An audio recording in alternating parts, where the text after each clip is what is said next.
મોકલ્યા એની દલાલી કરે છે, દલાલી. એટલે તમારું નખોદ નહીં વાળે એનું ધ્યાન રાખીને લડાઈ લડવાની છે, બરાબર. આજે જનજાગૃતિ ચિંતન શિબિર કાર્યક્રમ કવાટ સમગ્ર આદિવાસી સમાજ દ્વારા આયોજિત અલગ અલગ વિસ્તારમાંથી આદિવાસી સમાજના વડીલો, નવયુવાનો, સામાજિક કાર્યકરો, બહેનો, માતાઓ, ભાઈઓ, મિત્ર, તમને મારે એક સવાલ કરવો છે. આપણે ખેતી સાથે સંકળાયેલા લોકો સમય બગાડીને આપણે અહીંયા તાપમાં બેસવાની ફરજ શા માટે પડી? શા માટે આપણે તાપમાં બેસવા પડે? અહીંયા જે બહારથી આવેલા પરોણા, જે ઈસ્ટ ઇન્ડિયા કંપની પહેલા આવેલા, આજથી 5000 વર્ષ પહેલા, જેને હું હર વખતે આર્યની ઓલાદો કહું છું, એ પરોણા ભારતમાં આવેલા, એ પંખાની અંદર બેઠા બેઠા હવા ખાય અને આપણે ચાલુ આ દેશના રાજાઓ આજે આપણે તાપમાં બેસવા પડે. કેટલી કમનસીબની વાત છે, કમનસીબી છે ને આપણી.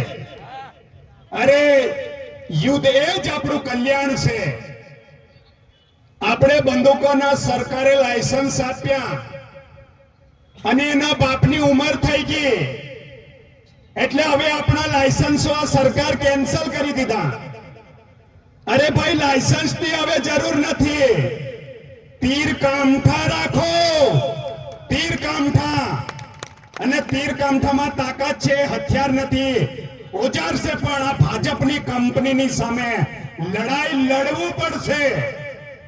મિત્ર, આપણી જે લડાઈ છે ને, એ ગાંધીનગર અને દિલ્હીમાં બેસેલા જે ભારતીય જનતા પાર્ટીની કંપનીના શાસકોની સામે લડાઈ. પણ મિત્ર, એ લડાઈને જીતતા જીતતા આપણા જ લોકો આપણી સામે ઉભા રહી જાય અને આપણે એને જો જીતીશું તો પેલા સુધી પહોંચવાના છે. એટલે આ જેટલા પણ પોલીસ પ્રશાસન હોય અને આઈબી અને સીઆઈડી, એલઆઈબી ના મિત્ર આ નરેન્દ્ર રાઠવાનું ભાષણ ને રેકોર્ડ કરે અને રાજ્ય સરકાર અને છોટાઉદેપુરના ડીએસપી ને મારી સ્પીચ મોકલે. મારી ચેલેન્જ છે આ ગવર્નમેન્ટ ને.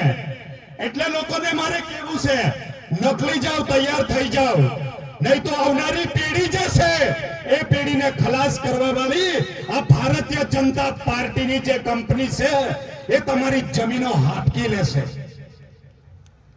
2013 ની અંદર સરદાર વલ્લભ પટેલનું સ્ટેચ્યુ બનાવવા માટે ખાતમુહૂર્ત કરવામાં આવ્યું. તે વખતે રંગા બિલ્લા હતા. રંગા, રંગા એટલે કોણ ખબર? આ ભારત દેશના વડાપ્રધાન નરેન્દ્ર મોદીનું નામ રંગા, રંગા. અને બિલ્લો એટલે અમિત શાહ. આ 2013 ની અંદર સરદાર વલ્લભ પટેલનું સ્ટેચ્યુ બનાવવા માટે એનું ખાતમુહૂર્ત કરવામાં આવ્યું. ત્યારે પણ ત્યાં તળવી સમાજના લોકો વિરોધ કરતા હતા. ત્યારે આપણા સમાજના ધારાસભ્યો અને સાંસદ સભ્યો ચૂંટાયેલા એ લોકો એમને દલાલી કરી, દલાલી. અને દલાલી એવી કરી કે આ સરદાર વલ્લભ પટેલનું સ્ટેચ્યુ બનશે તો તમને રોજગારી મળશે અને રોજગારી મળવાથી તમારું જીવન ધોરણ ઊંચું આવશે અને આદિવાસીઓ આગળ વધશે. અને ધીરે ધીરે સરદાર વલ્લભ પટેલનું સ્ટેચ્યુ બનાવવાના કામની શરૂઆત કરી. 3000 કરોડ રૂપિયાના ખર્ચે જ્યારે પોટલા ઉચકવાના ત્યારે આપણા લોકોને પોટલા ઉચકાવ્યા અને સરદાર વલ્લભ પટેલનું સ્ટેચ્યુ બની ગયું અને વ્યવસ્થિત પગાર લેવાનો સમય આવ્યો. ત્યારે તળવી સમાજના લોકોએ જે જમીનનું બલિદાન આપ્યું એવા લોકોને ત્યાં લાત મારીને કાઢી મૂક્યા.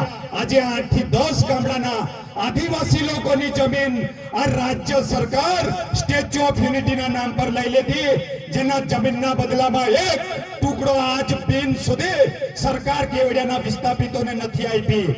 તો 28 ગામડાના આદિવાસી લોકોને, અર્થ રિલેરના વિસ્થાપિતોને ક્યાંથી જમીન આપશે એ વિચારી લેવાનો વિષય છે.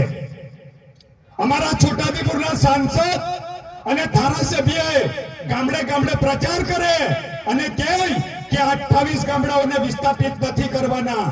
અમે તો કેટલાને કીધું કે 28 ગામડાને વિસ્થાપિત ના કરવાના હોય તો તમે 28 ગામડાની પબ્લિક મીટિંગો કરે ત્યાં જઈને તમે કહો કે આ સરકારનું નોટિફિકેશન છે, આ સરકારનું સર્ક્યુલેશન છે, આ સરકારનો પરિપત્ર છે, તમને અહીંથી કોઈ ઉજાડવાનું નથી એવું તમે ઓફિશિયલી ત્યાં જાહેર કરો તો તમને કહીએ. બાકી તમે દલાલ છો અને દલાલ છો.